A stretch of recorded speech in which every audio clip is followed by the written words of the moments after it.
L'article 2, alinéa 3, l'hymne national est la Marseillaise. Alors, tout comme le drapeau bleu-blanc-rouge est devenu par ailleurs suspect aux yeux des Français. Si vous sortez un drapeau bleu-blanc-rouge, à la seule exception, si ça se passe, il y a une période, il y a une toute petite période, c'est lorsqu'il y a la Coupe du Monde de foot. Alors là, on a le droit. Mais en dehors de cette toute petite période, et de Jeux Olympiques, donc ça arrive en gros une fois tous les 4 ans, mais en dehors de cette période de quelques jours, si vous sortez un drapeau bleu-blanc-rouge, faites attention à vos abattis. Hein. Je le sais d'autant plus que lorsque j'ai créé ce mouvement, je ne suis pas un graphiste né, je n'ai pas beaucoup de talent en la matière, j'avais inventé un logo, et on voyait la statue de la place de la République à Paris avec un drapeau bleu-blanc-rouge. Que n'ai-je pas fait lorsqu'on a commencé à distribuer les tracts?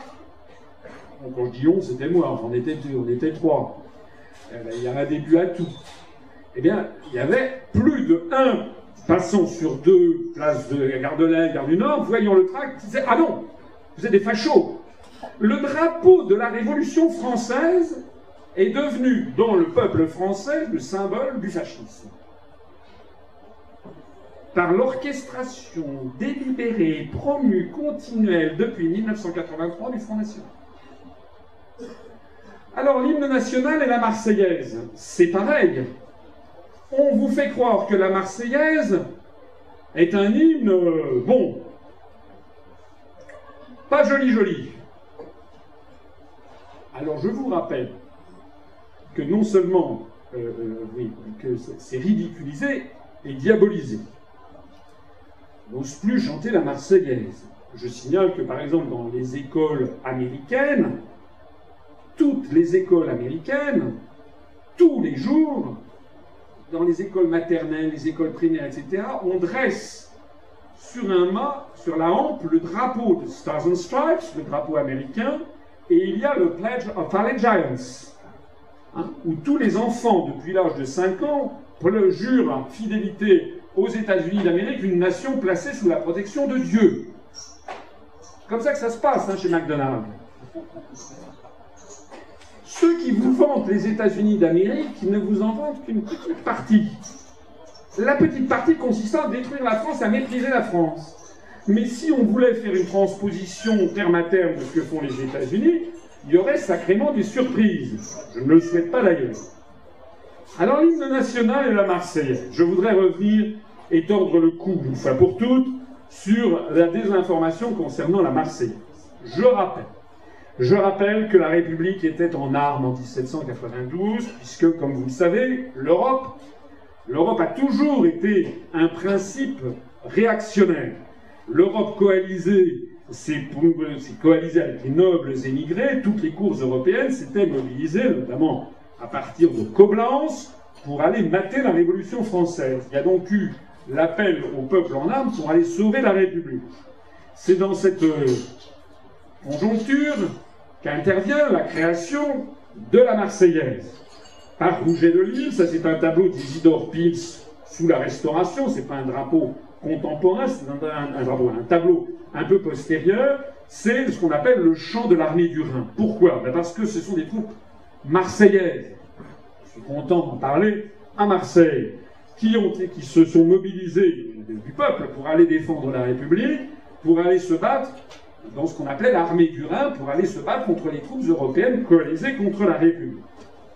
Et que dit la Marseillaise? Eh bien, c'est un chant guerrier, comme d'ailleurs la quasi-totalité, disons 80% des hymnes nationaux de la planète. Allez regarder, par exemple, l'hymne national américain, qui est un hymne national qui chante la guerre contre les Britanniques, n'est-ce pas, pendant la guerre d'après l'indépendance. Ils se sont battus avec les Britanniques pour l'indépendance pour essayer de mettre la main sur les provinces du Canada. Regardez la plupart des hymnes nationaux. Regardons la Marseillaise.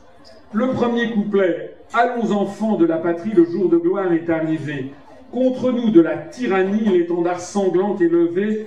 Entendez-vous dans les campagnes mugir ces féroces soldats, ils viennent jusque dans vos bras, égorger vos fils et vos compagnes. » Ça veut dire quoi?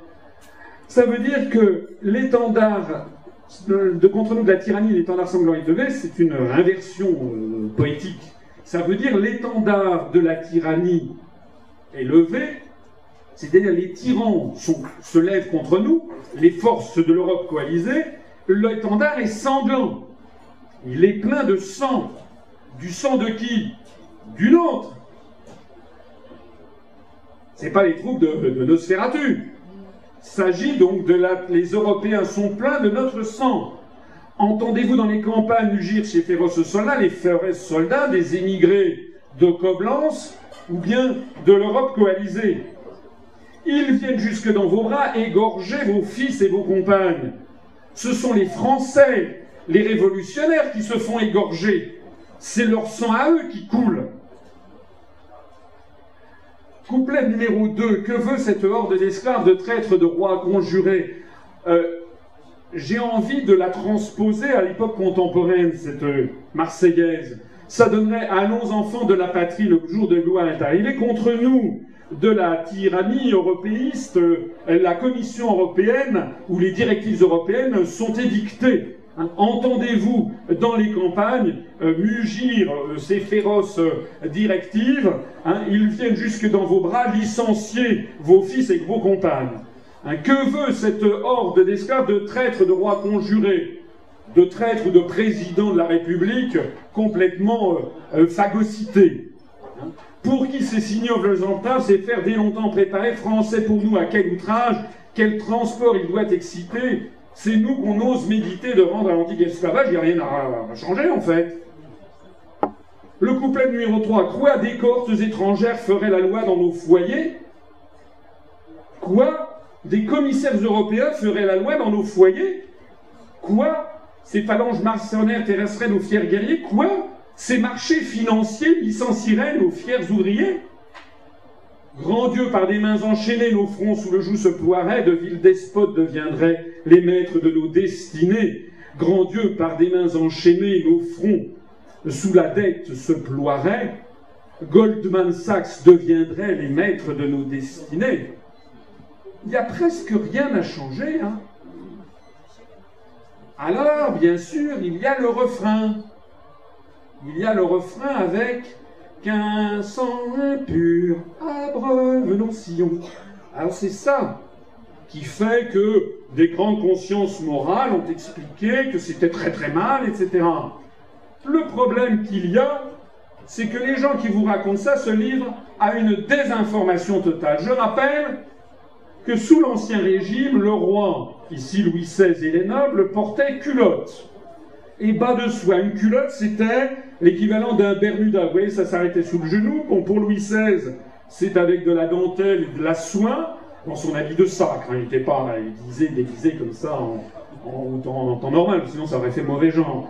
Et puis là, le noble, lui, portait un Bermuda en velours. Et ensuite, vous aviez un bas de soie, qui remontait, en fait, une espèce de grande chaussette qui remontait jusqu'au genou. Voilà. Ça, c'est la façon dont s'habillait l'aristocratie, qui avait de l'argent. Le peuple, lui, n'avait pas d'argent, ne pouvait pas se payer ça. D'ailleurs, on n'aurait même pas eu l'idée de s'habiller comme ça. C'était un marqueur social évident.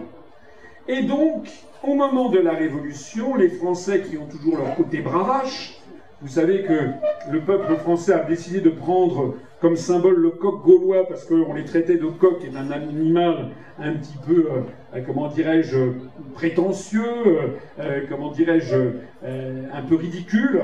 Donc les Français ont inversé la signification en se prévalant du reproche qu'on leur faisait. Ben, c'est ce qui s'est passé.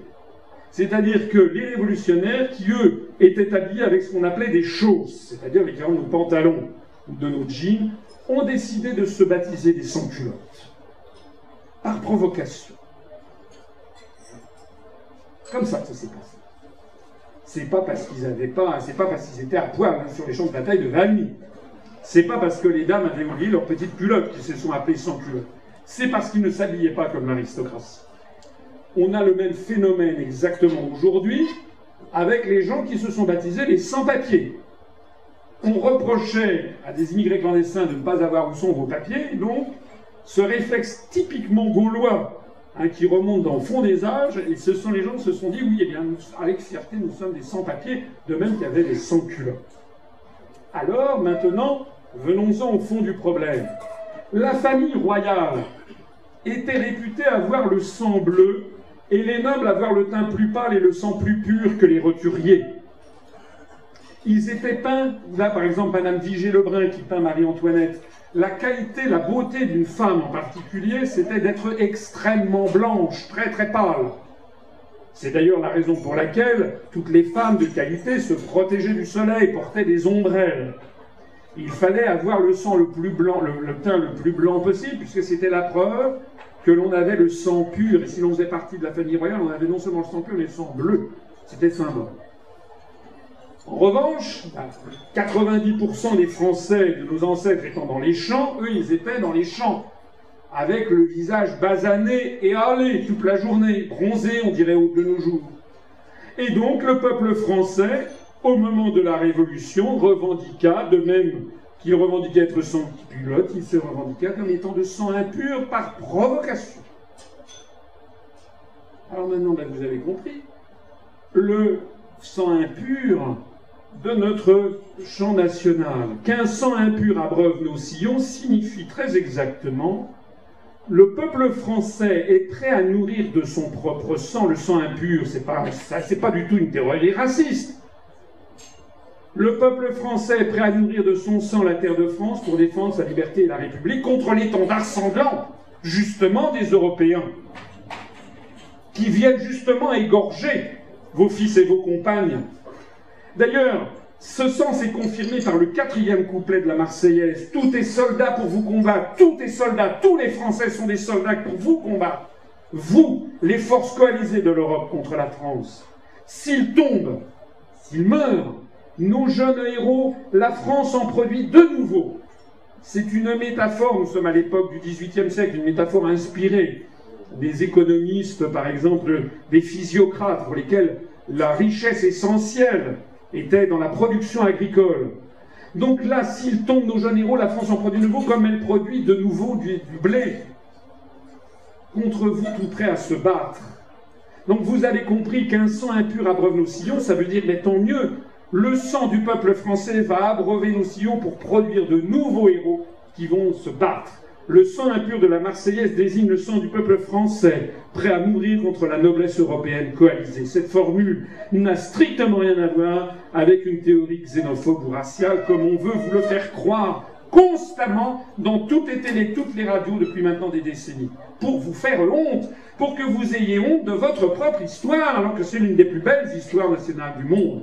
Et la meilleure preuve d'ailleurs, c'est que les théories racistes commencent avec notamment l'essai, le fameux livre du comte de Gobineau, Arthur de Gobineau, l'essai sur l'inégalité des races humaines, qui est paru en 1853 dans son édition originale, 64 ans postérieure à la Marseillaise.